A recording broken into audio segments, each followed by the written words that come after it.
I'd like to add something to that too, and I think Manuel, this might upset Manuel a bit, but I would say in Canada right now, NAFTA is probably the least of our worries, and the and the SPP as well. This being the 20th anniversary of the FTA with the United States, it's the 15th of NAFTA, it's the 10th of the WTO protests in Seattle. And our government has not only pursued this bilateral with Colombia, which is essentially NAFTA, but with a corrupt, murderous regime. It shows the extent to which they'll go to sign these trade agreements, no matter what the cost. More than United States? But they've also begun negotiations with the European Union towards what they call a comprehensive economic and trade agreement, which is basically a compromise. They don't like calling it. They like to call it an economic partnership agreement. We like to call it a free trade agreement, so they came up with something in between. But essentially it goes beyond NAFTA and to include services. It goes straight down to the local level, so to involve municipal procurement. And what we've done, Maud Barlow is on tour right now, our national chairperson on Ontario with Sid Ryan, and kind of going to raise some flags about this agreement. Essentially what that means is, when you get down to the local level like that, you put these disciplines on what a municipal government can do to affect the economy. You start banning things like grow your own food, local food purchasing, right? These things that people really care about.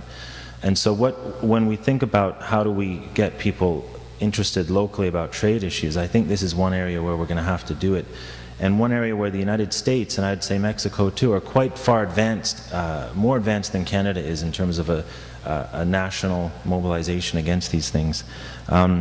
We also have interprovincial fight to fight right now in Canada with these agreements like the Ontario-Quebec Trade and Cooperation Agreement, which is, it's all the same thing. Like the Harper government is now looking internally.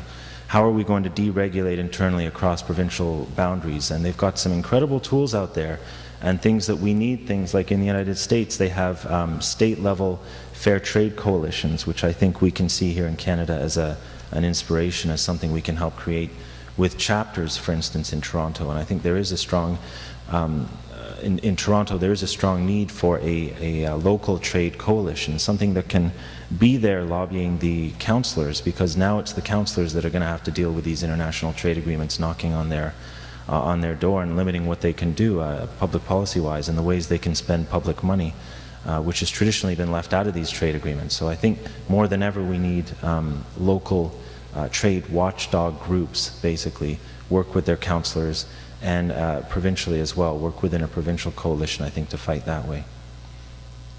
Yeah. We're doing that right now with QP Ontario, and so if you want some more information, there are people from QP Ontario here. The local chapter too can help you out too. Any more questions? It is 9 o'clock now, just past 9 o'clock, so maybe we'll take maybe one or...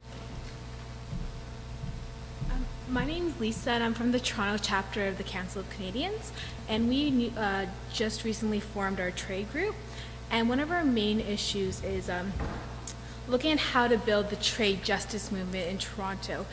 We really want to work with different groups to help build more of a movement. It's just not to say apathy or ignorance, but we just want to bring trade into the more of the bigger social justice movement. So I was wondering if you'd be able to share either personal stories or stories you've seen throughout North America of how these movements have grown.